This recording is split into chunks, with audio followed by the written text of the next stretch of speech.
Well, hello White Sox fans. How you guys doing tonight? I would imagine that you guys are all feeling roughly about the same as me and Danny. Uh, Probably about some of the most unpleasant news that you could possibly get today is apparently some allegations were levied against Mr. Mike Clevenger. Um, it's one of those things where, in the court of public opinion, it's going to take a lot to sway anybody back to Mike Clevenger's side of the court, and it is something that you have to take very seriously. And I don't want to dwell on this particular part of it, the negativity of the whole thing for very much tonight, but we at least have to get a little bit off of our chest. Thanks for a resub, Grimtall. Appreciate it. I am here Hey, with my co-host, the Danny Miller. How you doing, Danny? uh, you might be better off asking everybody else how they're doing tonight. Uh, you know, I'm here. I'm still a Sox fan. I'm obviously a glutton for punishment, like the rest of the Sox fans out there, because I mean, we, we just keep taking beating after beating here. It's a rough time to be a Sox fan. Let's just say that. But yeah, I'm gonna keep my thoughts rather uh, confined right now. Obviously, we're waiting for the legals to come through on this and the full story. Obviously, this is kind of a developing thing, so I don't want to make too many assumptions. But you know, I the other reason I want to keep it kind of short is we pride ourselves on being somewhat family friendly here on White Sox Daily Live, and I got some really choice words for this being the cherry on top of what has already been a dismal year and a half coming up on 2 years here to be a Sox fan. So, anywho, how you doing this evening, man? Well, I mean, obviously, other than the awful news that came across today, I'm doing all right. The thing was is that tonight I had already planned. I had mentioned to you before we started here. I had already mentioned on talking about starting pitching, You did? simply for the fact that I'm trying to figure out where the innings in Charlotte were going to come from, Yeah. and that was when I figured that Davis Martin was going to be in AAA. Um, taking up Yeah, now he spot looks like starts. next man up. Exactly. It's there's going to be an opening in the rotation. I do not see literally any way that Clevenger makes his way through this and gets to even spring training at this rate. Like I think that it's going to be like pretty much like the Bauer situation, where he's not even invited. Yeah. The word out there, Scott Merkin put a tweet out there that the White Sox weren't going to comment anything pretty much at all at this time, other than that they support the MLB's policies against these types of allegations, and that they were going to, fully cooperate with any investigation if need be. And that was pretty much it. But I imagine, this kind of uh, what's the word? Sensitive, I guess, is a good word. Sensitive situation as this one is. I imagine the White Sox are going to want to distance themselves as far away from it as possible, and I don't see it taking all too long before they cut ties with him. It's like you said when we started off. It's one of those things that has to be taken very seriously. It's a pretty nasty black eye, and it's the kind of thing that even if exonerated, uh, might take some time for the person.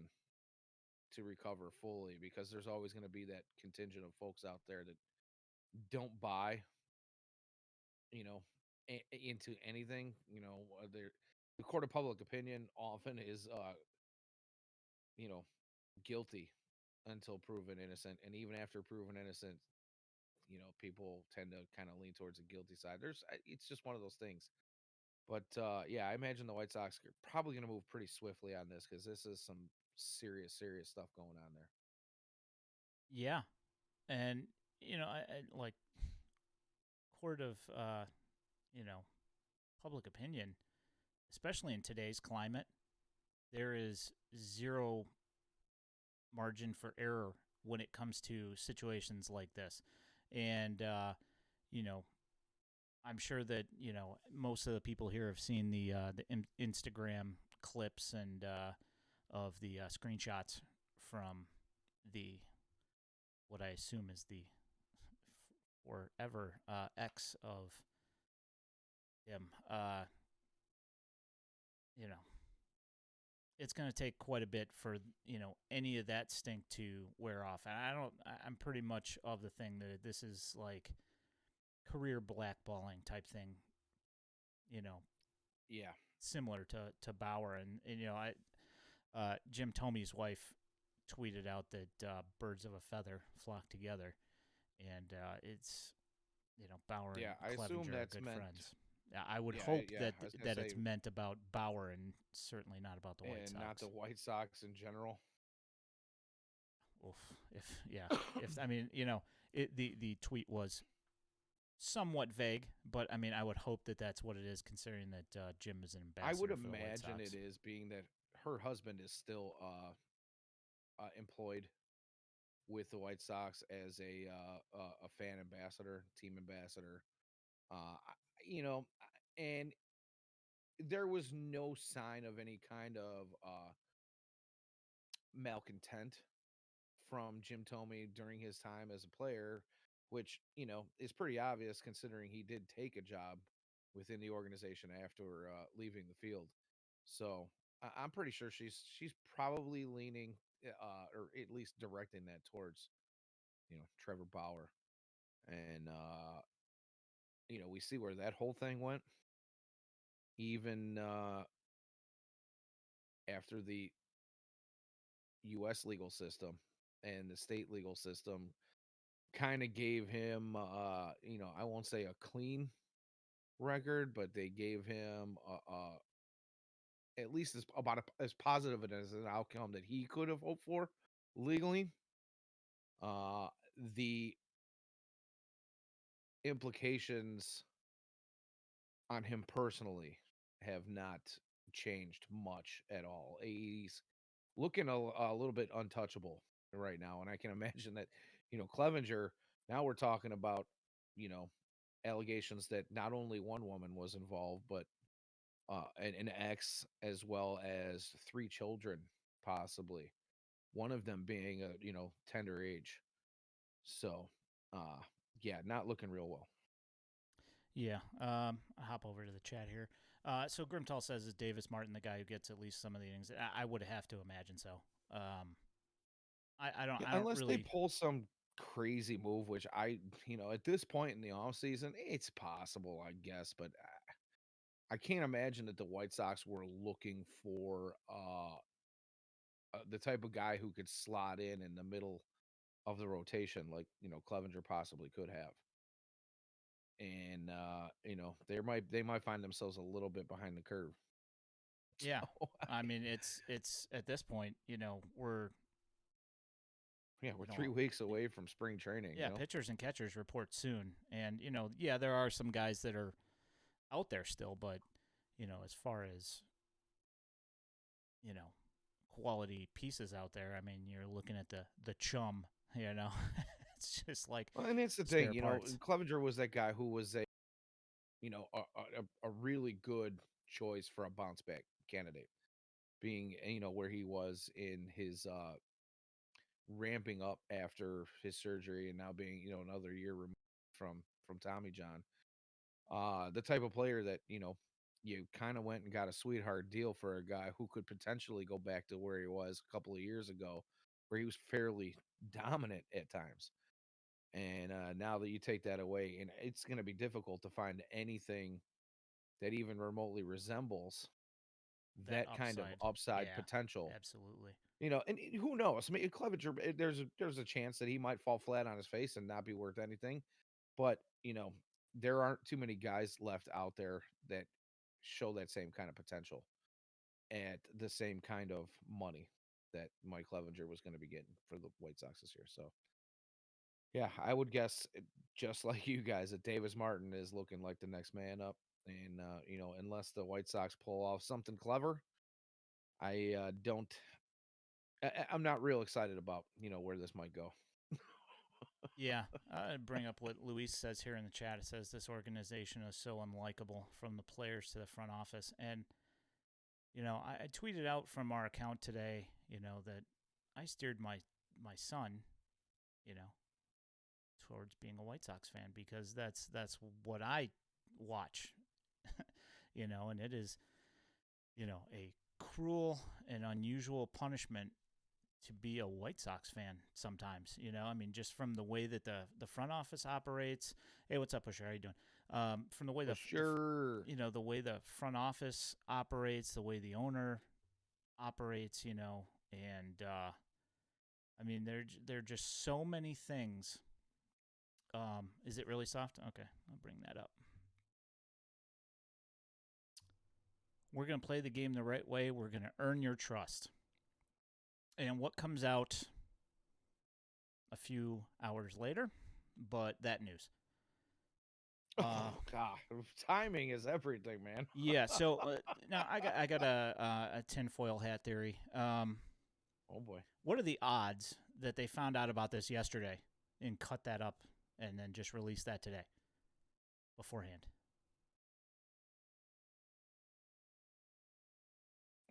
That's ugly, huh? It's too soon, maybe? Yeah, maybe. Oh, I mean, well, you just gave me a little bit of. I think I got gas from that. You know what I'm saying? Like, was a little bit of uneasiness with that thought there. Yeah. Well, Pusher says, narrator, last year is going to happen again. Well, let's hope not.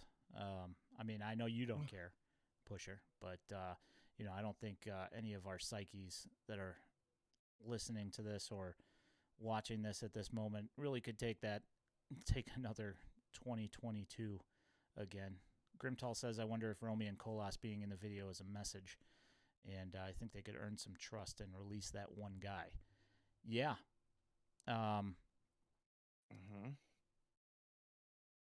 Yeah, that's a great point. By the way, real quick, I know we kind of said something in our lead up to the start of the show here, but just want us to give a shout out to our latest follower, Luis Andrade. Luis, I don't know. I'm gonna guess it's yeah, I don't know. Luis. Either way, thanks for the follow, bud. Appreciate you. We saw Grandal's been working with the Blackhawks trainer, with their strength and conditioning guy, which is, I mean, there's nothing bad you can say about that. And regardless of what the results are, or how his season actually goes, or whether another injury happens or whatever, you can't deny that the man at least wants it and wants to be good. Yeah, absolutely. I mean, that's one thing that I can always take from Yasmani Grandal is that, a lot of the time talk is cheap, but seeing him work, I don't doubt that he wants to be the guy, and Well, I mean, at one point in his career when he was healthy, he was the guy. And he was a top 3 catcher in baseball for a bunch of years there. I can't imagine why he wouldn't want to get back to that. Yeah. Also, Luis Robert in there doing different strength, and stabilization exercises, which is something different for him. I mean, I know that I've seen Instagram posts of him from, years previous where he's been lifting with Mike Adolfo, and the guy looks chiseled from stone. However, I will say that the workouts that I've seen in his videos this season are more of a stamina and I'll bring that up in a second. The the fact that he's doing quick movements and more of stabilization type muscles, soft tissue type things to help him hopefully strengthen that kind of stuff up and get good with his fast twitch muscles, at least, for a Took the words right out of long-term my mouth. conditioning, Yeah, absolutely. Oh, sorry. If for all of you who are on live stream, the podcasters won't be able to see this, but I have the Blackhawks game on in the background, and hockey fight's always fun. So I'm sorry if I'm looking away. Fight. I am paying attention. Is it Max Domi? Chat. Connor Murphy, Oh. and I don't know who the other guy. Yeah, I guess Anyways. every time they pan to the crowd and you see Ty Domi sitting by himself up in the boxes, I think back to the early 2000s, late 90s, just watching Domi get into fights every night.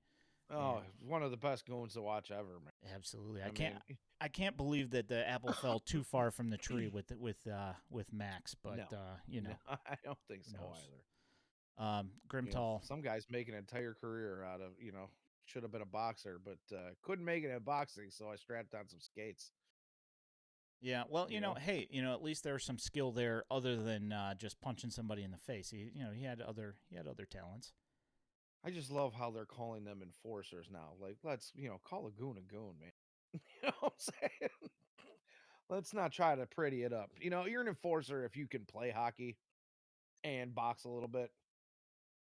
Some of these guys like Probert, Stu Grimson, those guys, they're goons. Goons. They couldn't play hockey to save their lives. All they were out there to do was bang heads. So I want to bring up something that I didn't mention before, but Grimtall brought it up, so I might as well bring it up. And he says at least he wasn't rabbit punching with pink boxing gloves. Did you see that boxing video of Luis Robert? It's like I'm sitting there watching him hit those gloves, and I'm thinking, I mean, literally all he's doing is moving his hands. He's not putting anything into those punches. Like, let's go, dude. Put some heat behind those things. Yeah. Yeah, it was it was more like patty cake. But, whatever. Pretty much. So Grimtall also says, I wonder if Romy and Kolas being in the video is a message. And, there's a little clip in there of Romy taking some batting practice and saying, I want to win that job at second base. And Kolas also, saying that he wants to be there from the beginning through the entire year. And then I want to throw it to the Zoom meeting that Eloy Jimenez did yesterday. Yeah, that was something, wasn't it? Yeah. So when asked if he was going to be okay being the full-time DH, he more or less says, I'm preparing to be a right fielder. I'm going to play the outfield more than I'm going to DH. The only reason I DH last year is because I had surgery. I think that he's not surrounding himself with the right people.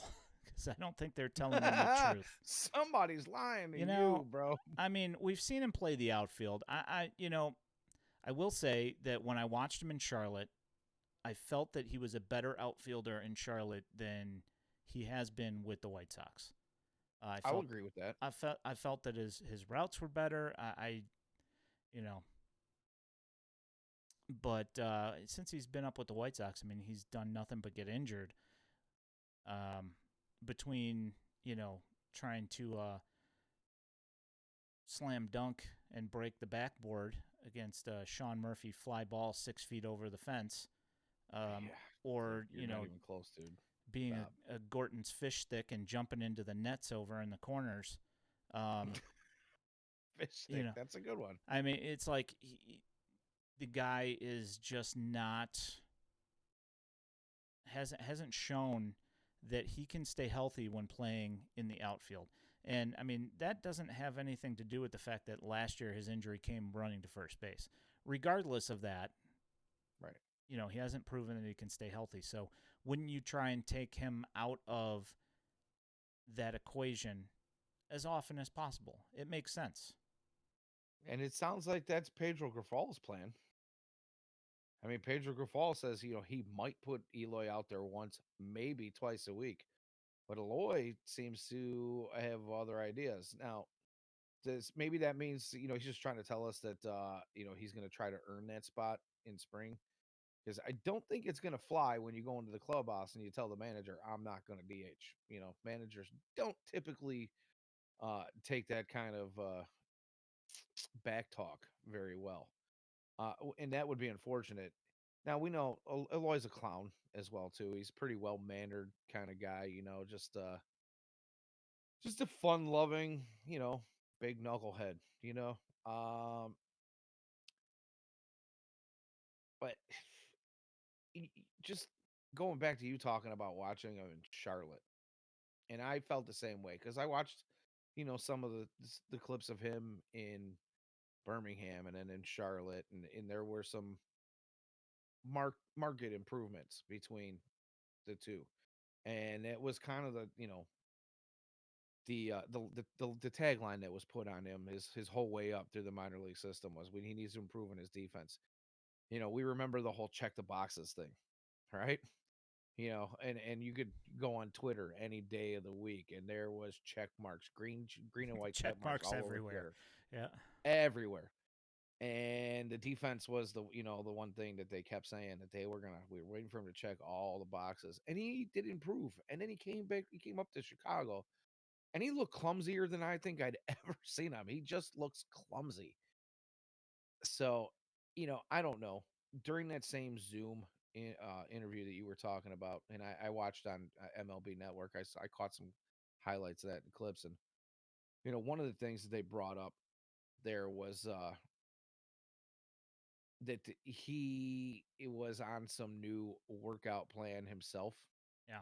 This season, and the guys asked him, are you coming in bigger? Are you dropping some weight and coming in more tone?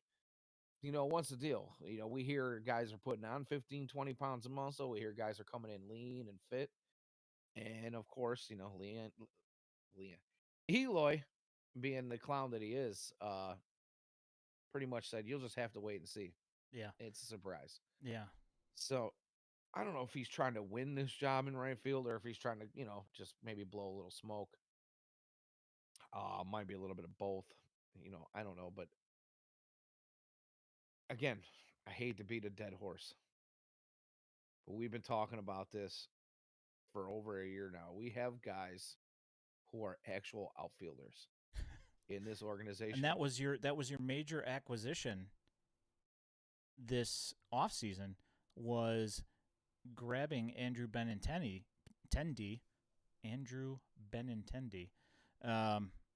who is a left fielder who plays Eloy's position. If I was going to rank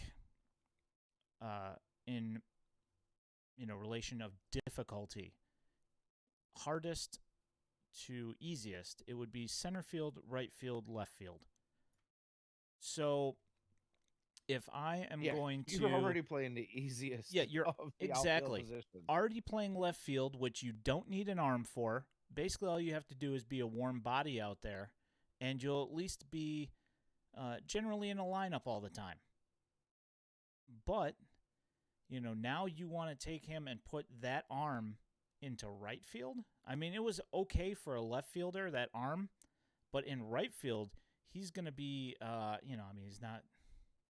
We're not talking Gavin Sheets probably levels of DRS, probably, because he was the worst in baseball last year. But you're still talking a negative. And if you're only putting him there because, Oscar Colas is low man on the totem pole out of those three of Benintendi, Robert, and Colas, that doesn't seem like a reasonable answer to me. No, not at all. Yeah. Grimtall, negative 2.9 career D-WAR in left friggin' field. Yeah, exactly. You know, is that you're looking at a negative in left field, but then you're going to take him into a more difficult position where right-handed hitters, if they hit a line drive into the right, into the right field corner, the ball is going away from him. You're telling me that he's going to get better at hitting at making catches out there and fielding the ball? I do not think so. Right.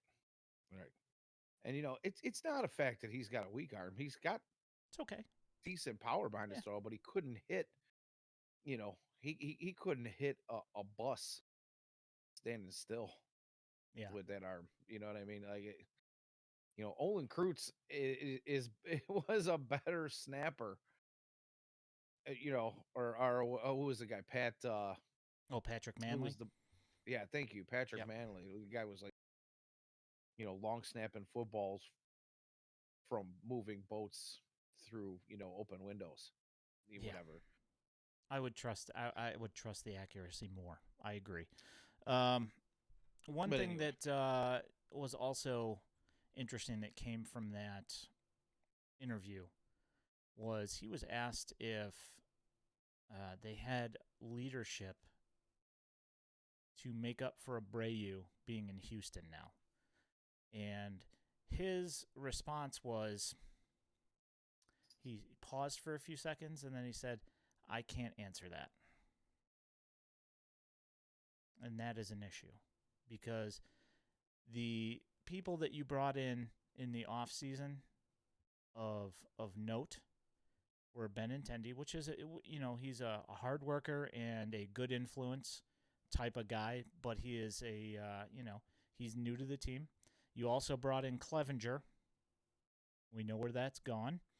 Other than that, it's mostly you're bringing up younger guys to play, and it's the same guys. The difference being that you have Grifol around to kind of corral them and hopefully do a little bit more in the leadership side of things with Tosar and a couple of the other coaches. Hopefully that is a boost in that leadership area. But the thing is that you have to have some of that in the organization player wise. The Twins made I know that it was a really convoluted process, but they ended up getting Correa back, and he's that guy in Minnesota, the guy who leads by example, but also lets people know. And the White Sox don't, at least to this point, don't have that guy, and there needs to be that guy. One guy that did that last year, Johnny Cueto, who we mentioned earlier, now with Florida. And the other guy who came in and also tried to light a fire under guys was Elvis Andrus. So I wouldn't be surprised if, I know that we've been talking about this second base competition possibly between Romy and Lenyn Sosa. Maybe they try and nip that in the bud by bringing him in there. But to be honest, I would be pretty shocked if they spent any more capital on a player like Elvis Andrus when they're going to be sitting on $12 million going to Clevenger. And until the legal stuff happens, this is the one thing that I was going to mention earlier. But, if they cut bait with him now, they're paying him his salary. If they wait until the legal stuff happens, possibly that gives them an out in the salary and they gain that $12 million back. Now, I don't care about Jerry Reinsdorf's money personally, but I think it'll be interesting to see how this gets played, whether they slow play it and wait for that to happen and they suspend him or whatever. I don't know, but that is something that, I would imagine we probably figure out within the next week or so. If he's gone, and they're just out $12 million, unless there's some sort of a breach in contract clause that I don't know anything about. And I noticed that on Twitter that it had been mentioned that, the fact that there is no checks and balances coming from the MLB commissioner's office about situations like this when there is an investigation ongoing investigation, the fact that the teams aren't made aware of what's going on, because apparently the Padres didn't even have any idea that it was going on, and it happened while he was on the Padres last year. So the fact that he goes and signs a $12 million deal, if the office isn't even making them aware that there are at least accusations of this thing going on, like, you're costing owners $12 million on something that, if they knew about this, they might not necessarily be willing to throw that contract out there. I mean, you would hope not, but, at least give them the ability to say, hey, I don't want to offer this guy $12 million if I'm not entirely positive that he's not going to, he might not even be here for the first 4 months because he gets suspended 60 games, and then he's got to go and do, sensitivity training, domestic violence sensitivity training for the next month. He might not be here until, late July. And then what good is he? Right. Yeah, it's it's a tough situation. I don't want to say that I can't wait to see what happens, but there's a part of me that wants to see how this is play out and how it is truly going to affect the White Sox and any upcoming decisions to make moves.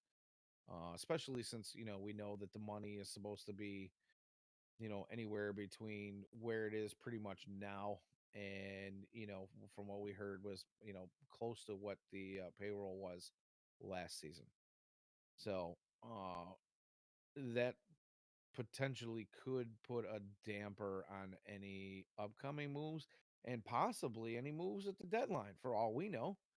uh you know you would hope that a team in its contention window would look at this and say, oh yeah, I'm sorry, I didn't use my air Contention quotes. window, yes. I did not use my air quotes. I Yeah. apologize. That is that's a tick on me. But a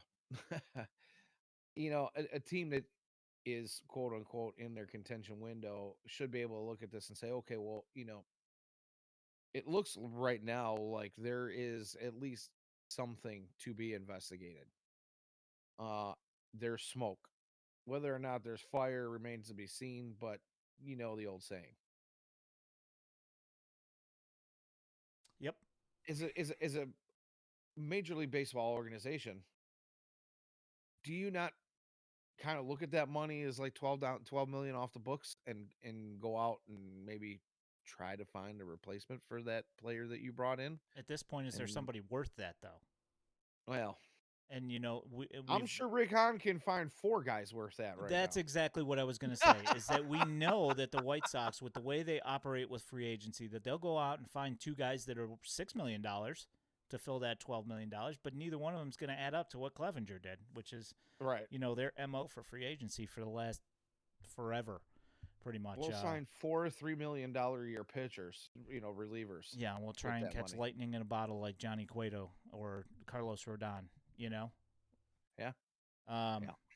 One thing that, among this Elvis Andrus, people are asking for Elvis Andrus to get signed again, just in case TA gets injured, or, if we need a second baseman, you should get Andrus, besides the fact that he's played hardly any second base in his life. One of the things that was mentioned today, I think it was Ken Rosenthal, tweeted out that the White Sox had shown interest in the Royals' Nicky Lopez. Now, I know that he has been a pain for the White Sox and gotten a lot of multi-hit games against the White Sox in the last year and a half or so. But are we really talking about this? I mean, we're talking about a guy that his highest career OPS plus was 104. Now, people were losing their minds about Nick Madrigal and why he was still on the team. His high in career OPS plus, granted, smaller sample size because he did get injured. I understand this, but he was at a 107 and a 111, I believe, is his career high OPS pluses. That sounds about right. Actually. So you're getting a guy that career DRS wise is marginally better than Nick Madrigal, and whose bat is quite a bit worse on average, because that 104 OPS plus for Nicky Lopez is by far the outlier. I think 60 is usually what he's about at. Oh, yeah, you're 60. talking about you're going to pick him up. You're 40 points below league average on an average year. Yeah. He is the other side of Larry that coin Garcia is, with a better glove. That's exactly what he is. You're absolutely right. And the other side of that coin is according to the brass over there in Kansas City, they have no interest in trading Nicky Lopez. Right. They believe he's one of the cornerstones of their future. Yeah. Now, whether or not I want to believe that is a completely different story. That might just be smoke, as in, hey, if you want Nicky Lopez, we're going to try to rape you to get him. Details. They don't want to trade him? No big deal. It doesn't seem to matter on Twitter. Fine. Doesn't seem to matter on Twitter. I will say this. For everybody that is worried about a competition between Romy Gonzalez and Lenyn Sosa, from what they've seen from those two in 2022, I'm just going to go ahead and throw this out there. Last year, Lenyn Sosa, between AA and AAA, had a 130 WRC+. So he's 30% better than the average player at his position in AA and AAA. He had about 250 at-bats in each destination. And his 141, I believe it was 141 OPS or a WRC plus in Birmingham, I believe is the highest in Birmingham for an infielder since the 192 WRC plus that Romy Gonzalez put up in AA in 2021 in like 300 at-bats. So, you're looking at Nicky Lopez, you're looking at Elvis Andrus, whose career WRC plus in MLB is 87-ish. And people are talking about Nick Madrigal getting traded back, whose WRC plus when he's not injured is... As you say, he can't stay on the field. Haven't you seen enough of that? It's exactly. It's around like, I think his is around like 80 or something like that, averaged out over his 3 seasons. If he could find that 111 again, what difference does it make if he plays 42 games? I think that you could get that out of either Romy or Lenyn at second base and not have to give prospects away or spend, like $7-8 million, $6 million, $5 million, whatever. You're getting these guys on league minimum with years of control, with the possible upside that you could have a 25 home run second baseman out of either one of these guys. Both of them have the bat to be able to do it. So, no, and I'm glad you threw Elvis Andrus's WRC plus out there, career average, because there's no matter how much you try to throw it out there, there's so much recency bias when it comes to Elvis Andrus, and in his second half with the White Sox last year, and how Sox fans are so enamored with what he was able to accomplish in that short time. And, he came up and he banged like 8 home runs, just like he was fresh out of the box. You know what I mean? Like he just snapped them loose. 100%. But, a lot of people seem to forget that he started to kind of come back down to earth the last couple weeks. Well, he did, and then he started revving it back up again in the last week. But the thing is that like 60-day stretch that the White Sox had him at the end of the year last year was like the best 60-day stretch of his entire career. Yeah, it was the absolute outlier. And this guy, he's not a spring chicken. Talking about a 35-year-old second baseman, 34-year-old second baseman, whatever it is. Actually, I think he is 35 now, isn't he? Ish. Or he will be. I think this is his age 35 season. Either way, This is not somebody who you expect to have a complete turnaround on who he has been since the day he stepped onto a major league ball club. Uh, I'm sorry, folks. You can't. Small sample size. We've talked about that before, but it's not even just a small sample size. It's the recency bias with this guy. And like you said, I don't see how you probably couldn't get the same out of either of Lenine or Romy. Both of them have the potential to hit the ball out of the ballpark, not at a huge clip, but they'll get you a handful. They're going to get you more. Both of them have more power than Madrigal could ever hope to have. You know what I mean? And you know, both of them probably have a little bit more reach than Nikki Three Strikes. Well, I mean, I know that they both have, you know, fully functioning hamstrings for longer than, a month and a half of a season. What's up, John You Rudels? knock How on you doing, wood. buddy? You knock on wood right now. All right. Yeah, exactly. So Rudels. I want to move into that subject that I was talking about at the beginning. The thing that I was originally planning on bringing up, just because of the fact that I'm sitting here still waiting. The rosters on the minor league clubs are a bit skewed and weird right now because there is still all sorts of assignments at Birmingham for the Project Birmingham. But the thing is that usually for most of those guys, it was guys that were pushed up to Project Birmingham rather than guys that are going to be bumped up to AAA. Right. A lot of those guys are going to return back to low A and advanced A. Yeah. So Charlotte, I've been waiting and waiting and waiting, and we're now a month away, 3 weeks away from pitchers and catchers reporting.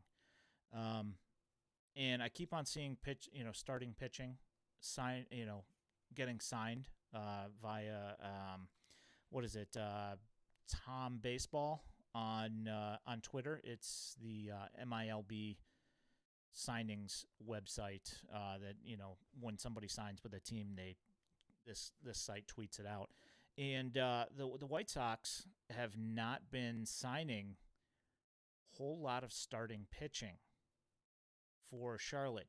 Now, knowing what kind of a dumpster fire that pitching staff was from the starting aspect last season, just simply due to just a lack of depth, the amount of bullpen games. I know Jeff Cohen, AAA Jeff, who works with Future Sox, was, subjected to watching, 50% bullpen games for the last 3 months of the season last year.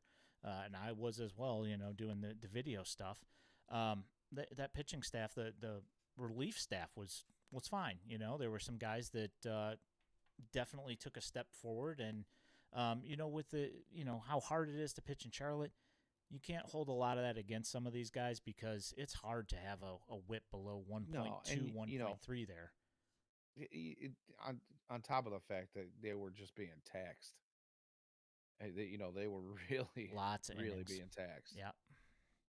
So as of right now, and this was before January 23rd, 2023 BC, before Clevenger.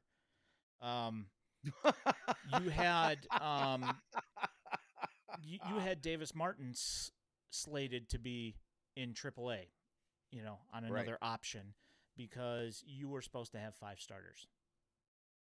And all 5 of those starters were supposed to start off healthy. Now you have this whole nonsense with Clevenger. So now you are going to, no matter what you do, unless they go out and spend free agency money, which we've already talked about, that most of the talent that's out there at this point is, 5th starter if you're lucky, major league 5th starter if you're lucky. So now you're out probably Davis Martin. That's probably your guy who's going to, due to his experience from last year and his relative success last year, that's probably who you're seeing taking up those innings in Chicago. Now, it is an unfortunate reason for his promotion, but I like Davis Martin as a pitcher a lot. The guy's got a lot of upside, does some really good stuff. His command's great, and with the uptick in velocity and everything, his command plays really, really well. So I'm not mad about that. However, that starting staff, if there is an injury in Chicago now you need to poach somebody else from Charlotte to come and take innings. So your starters that are on the roster in Charlotte right now, you have Sean Burke, which, last year made his AAA debut. And he's one of those guys who's a fast riser through the system, drafted out of Maryland. Great. He's got nice stuff. He's got, for the most part, when he's not getting himself all amped up, his command's pretty good. But again, he just made his AAA debut last year. So do you really want to push him up to the majors if somebody gets injured in, say, spring training? Is that who you want taking innings? Probably not. You have John Park, who's been around for quite a few years. He's taken it on the chin quite a bit in Charlotte. He's had some very good games. He's had some games where he's looked really good. He's not a fireballer. He's more of a smoke and mirrors guy with curveballs and changeups and location. When he tries to get too cute, he gets hammered sometimes. Yeah, the location is actually where he has issues. Yeah, when he's trying to paint his spots. So that's, whatever. You have maybe Stever, maybe. His health has been in question for the last few years, and when he was when he was with the White Sox before, he had some rough luck, and last year, he pitched very sparingly at the very end of the season. So is he going to be ready at the beginning of the season to ramp up and go a full, 150 innings in the majors? No, probably not. And if you're trying to ramp him up, are you going to do it knowing that he hasn't pitched, for any length of time recently because of the lat injury, or I think it was lat injury? Is that who you're going to trust to have innings in Chicago? Probably not. So that's three of the guys that you're probably a no. Okay? And then you've got a guy who made 15 starts for Charlotte last year, and he made one start for the Barons last year. And you know what? Those are the first 16 professional starts of his career. J.B. Olson. The 5 I think it was like 5.5 ERA, 5.6 ERA. Probably another one of those. No's. Probably not. Right. And your other starter that's on the roster for the Knights is Yohan Dominguez, who looked fantastic last year with the Barons, and then got promoted to the Knights and was looking really good with the Knights. Tommy John. He probably won't be back till, on a mound until July or June, depending on how his rehab has progressed. So there's your starting pitchers that are on the roster at Charlotte. You've got a couple of guys that are on the rest of the relief staff that have done like 50% starting and 50% relief. But most of the time, they're relief guys. You picked up a guy from the Mets. I think his name's Nate Fisher. And then there's a guy, Schultens, who they picked up from the Padres. Both of those guys have started a little bit, but they've fared much better in relief roles. And then you have the other guy that's on the 40-man, or not the 40-man, but the roster in Charlotte is Jaquez, who is the guy that they picked up from the Astros in the minor league Rule 5 draft. And this guy, also a 50-50 guy who started about half the time and relieved half the time, he was. I think last year he had like a 7.5 ERA in advanced day. So that's not going to be the guy that you're going to give innings to either. Yeah, no. So what are they doing? Where are the innings going to come from if there's an injury on the major league staff? Where are you going to get somebody? I mean, is it going to be somebody coming up straight from Double A? I mean, are they gonna rush Mena because they Oh, are I hope confident? not, because I got high hopes for Christian Mena. Yeah, you would hope. I I mean, honestly, I think he might have better up than a couple of the pitchers rated above him currently in the possibly. in the in the prospect rankings for the Chicago White Sox. I know Possibly. Paulette is ranked, one or two ahead of him, Hasn't pitched yet. and We'll right, see. that's We'll the see thing. what he does in the spring here. But I mean, you know what I'm saying though. Like if Yeah, I don't they want to see Christian Mena get rushed at all. And the thing is but you ask them, because now where do these come from? There has to be some sort of move made. I'd imagine we're gonna see a flurry of minor league signings with maybe a couple of guys or invite to spring. Get them an opportunity to work with the guys on the big league club, and the coaches that might be able to help them progress through before they go back down to the minor league system. But there's still part of me that thinks you almost have to go out and get something off the free agent I market. mean, seeing what's in Charlotte, unless you feel like pushing Sean Burke, I So don't I mean, I so don't what are we trust the talking other about here? guys. I don't Are know. we talking about offering Greinke a one-year deal? Ugh. Right. You want to watch Yeah. 55-mile-an-hour yackers? I mean, it'd be uh, funny, but you know, again, we'll use our air quotes Michael Waka, contention Dylan window. Bundy. Yeah, exactly. This is what's left, and this is the whole thing that goes back to the very beginning of this stream/podcast. Where is the checks and balances on pro personnel? And again, it's this. I mean, I like Nick Hostetler, very nice gentleman, giving of his time, you know. Um, but again, this is his department, just like the draft was when they drafted Zach Collins, when they drafted Carson Fulmer, and they drafted all these guys that didn't develop. And I mean, it could, you put some of that on the development staff, you put some of that on, on the person who was drafted, but Yeah. one person has been making these calls, and I don't know. I'm just saying it's just too coincidental for my liking that these things keep on falling in his mailbox.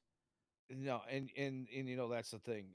When trying to defend the folks that talk about the White Sox farm system being ranked, at the very low end of all farm systems, this is a big reason why. It's not that they don't have talent in the system. They do. They have a handful of guys who have a lot of good upside, and some, handful of guys that have some big potential. The problem is there is absolutely no depth. There is zero depth. I mean, we look at it, you can say, oh, they got a bunch of outfielders. Yeah, they got a bunch of outfielders.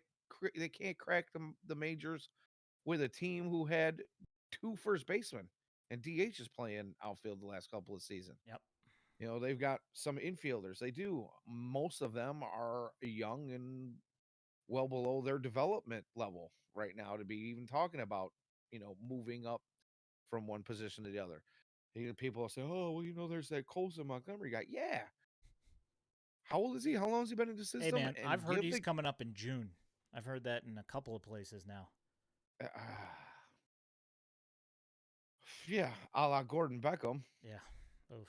You know, Please I no. mean, the thing is they do have talent. They just don't have a lot of it, and it's situations like the one we're in now where you see a Mike Clevenger get himself wrapped up in something. You see Liam Hendricks, dealing with his personal issues and his non-Hodgkin's lymphoma, And you kind of see how this stretches the team because, and the reason I bring Liam Hendricks up is we have a guy who was a starter for the White Sox and has made some spot starts who they're now calling the potential closer for the 2023 season. If Liam was around, you could probably lean on Lopez to come out and make a spot start or five for you this year. But now, when you're looking at to be either a closer or setup man, which I'm starting to get the feeling we might have a closer by committee for at least a little while here with the way things are shaping up right now. You kind of start to see that the depth is not there, and the Sox have kind of painted themselves into a corner here. Uh, you know, the timing of this whole thing really exposes the weaknesses of the ball club.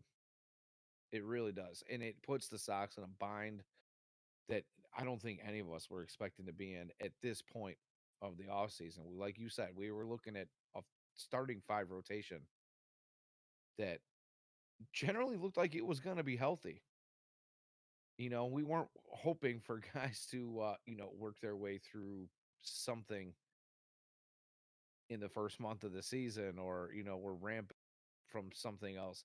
No, these guys were all pretty much locked and loaded and ready to go. And now here we are 3 weeks away from pitchers and catcher reporting, and we're in a bind. Well, We're in a bind, and there's no easy answer.